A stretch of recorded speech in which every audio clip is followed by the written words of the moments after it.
How does Jezelle know what's going to happen to Trish and Darry? How does she dream things? And from what power is she able to predict the future? Does she know who the Creeper's victims will be before the Creeper does? Are her dreams tied to the Creeper? Are you tied closely enough to this channel to know where we're going with this?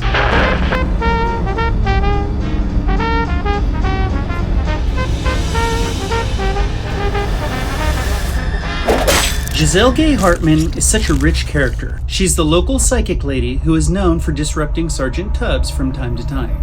They know each other, and Tubbs tells us that she's the resident psychic who helped them on a missing persons case. And yet Jezelle tells us that she came a very long way to see Trish and Darry. So we're not quite sure if she's local or not. But one thing's for sure, they know each other very well. He knows her well enough to refer to her as Jez. Jezelle brings warmth and kindness to the movie. Even though she speaks words that are terrifying, she delivers them with confidence and compassion. Who is this lady, and why did she travel such a long way to help Trish and Darry? More importantly, what is her relation to the Creeper? Or is there one? That is the crystal ball that we are going to look into today. It can't. It can't stop. What? What is she saying? I saw that awful truck, too. With the license plate. Before we begin, let's have a quick conversation about the content on this channel. We are very close to bringing a lot more content that has to do with the Creeper's truck. After all, that's the reason we started this channel many years ago. But at the time of making this video, it's very hot here in Central California during the summer months. And the motor in the Creeper's truck sits right under the driver's seat. Yeah. Also, we haven't intended to stay on the first Jeepers movie for any specific reason. Oftentimes we don't choose our own content. Sometimes you guys ask us a question and we answer it in the form of a video. But more often a topic will just land in our hands. That's what happened this week as we were watching footage to prepare another video. We came across something very interesting, so let's check it out. Many people have speculated that Jezelle is connected to the Creeper. Some have gone as far as to suggest that she is the mastermind behind the whole thing and that she controls the Creeper. Others say she not only knows the fate of Trish and Darry, but the complete history of the Creeper as well as the future of Poho County.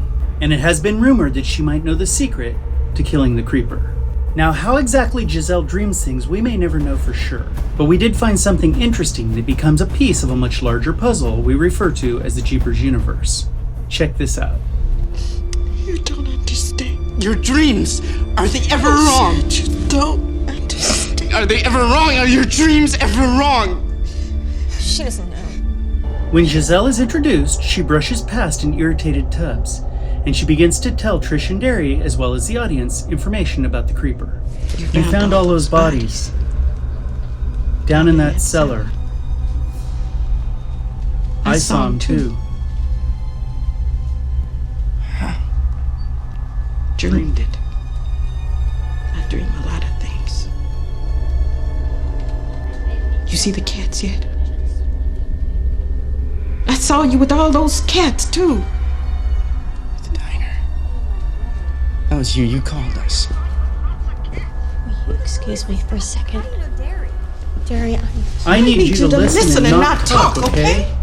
Truth be, I'd be lying if I said I knew that telling you any of this would do any good. Any good? What does that mean? Every 23rd spring, for 23 days, it gets to eat. You know what it eats, and don't you make me tell you. You think I like having this in my head? Well, I don't. I don't like knowing this and not knowing why I do. You said it eats. Only certain things from certain people. It eats lungs so it can breathe, and eyes so it can see. It all becomes a part of it. Whatever it eats becomes a part of it. It dresses like a man, but only to hide that it's not. You heard it. Out there on the road, but only as much as it can be heard.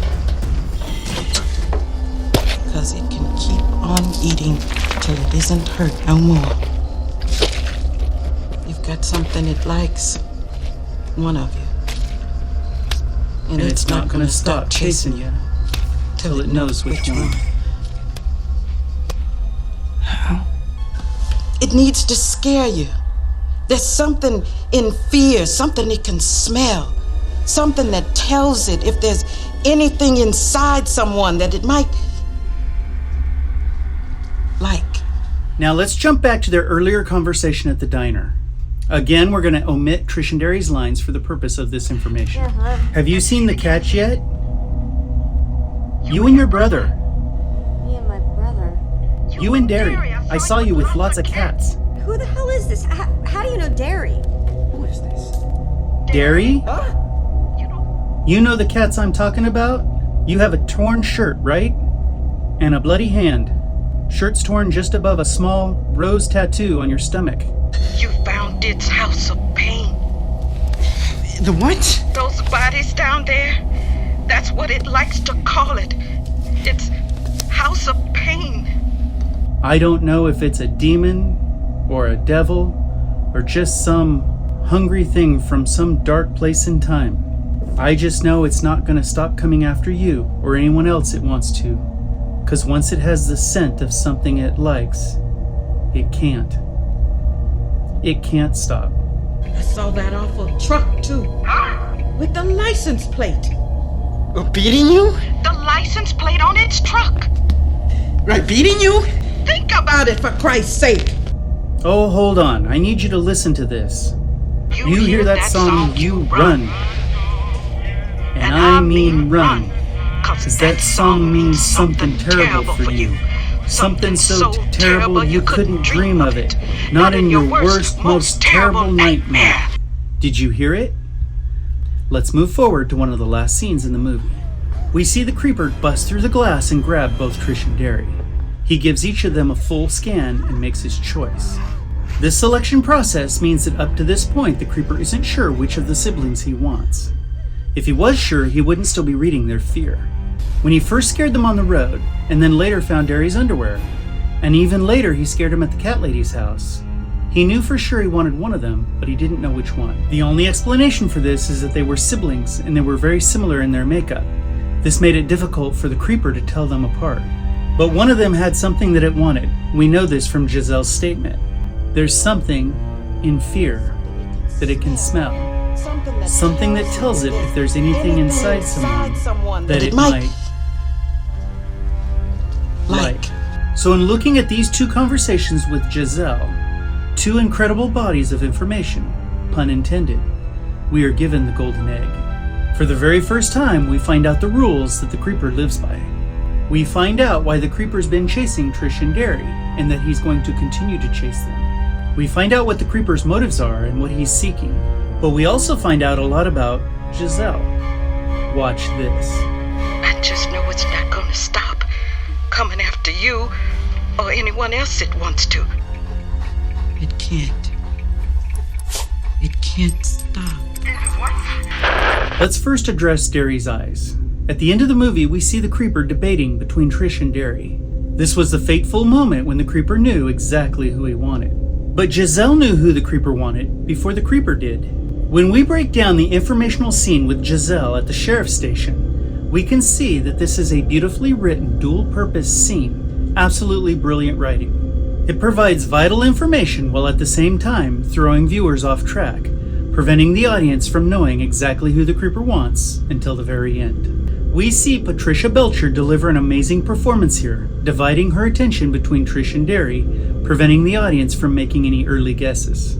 Even more misleading, when she enters the sheriff's station, she walks up to Trish and tells her that she needs to talk to her. We've been through a lot, okay? Trisha, God damn it, I Jez. really need to talk to you. If you could just spare me a minute. And later she lovingly looks at Trish and says it only eats certain things from certain people.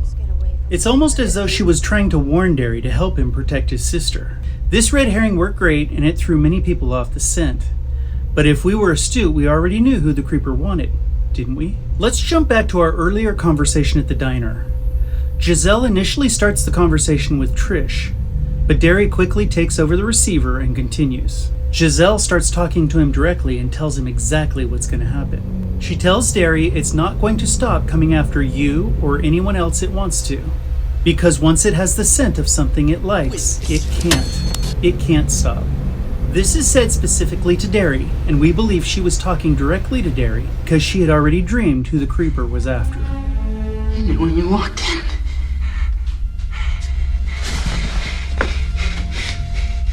You know who it wants. You know what it wants. I've dreamed this. You know what's gonna happen. We now notice that Jezelle is favoring Darry in her conversation. Not because he needs information to protect his sister, but rather because he's the target. And she also stares directly at him when she says, "And eyes, so it can see." Jezelle knows, and she knew before the creeper did, because she told Darry at the diner exactly what was going to happen. So what does this tell us about her? At the movie's end, if we assess Jezelle, the first thing we come to realize is that she was right. Her credibility goes through the roof. In other words, she isn't crazy. Her psychic dreams are real. But more importantly, we find out that her psychic powers are not related to the creeper. Many fans believe that she's connected somehow to the creeper, or that she has dreams because the creeper can affect people around him. He may have the power to control some people, but he is not part of her equation, and they are not connected.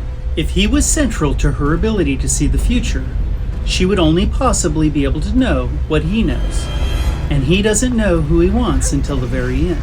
Also, if the creeper was a key part of her dreams, she wouldn't have been able to help the sergeant with the missing persons case prior to the creeper coming to town. Jezelle knew Darry was the target before the creeper did, so we can conclude that her dreams are completely independent of the creeper. You ask anyone around here, they'll tell you. That's all I am. Just a crazy old woman. Now, we sincerely hope that you enjoyed today's information. If you want to see more, you know what to do. At the time of recording this video, we're getting very close to 25,000 subs. We want all of you to know how much we appreciate every single member of this amazing Jeepers family. Until next time, we'll see you.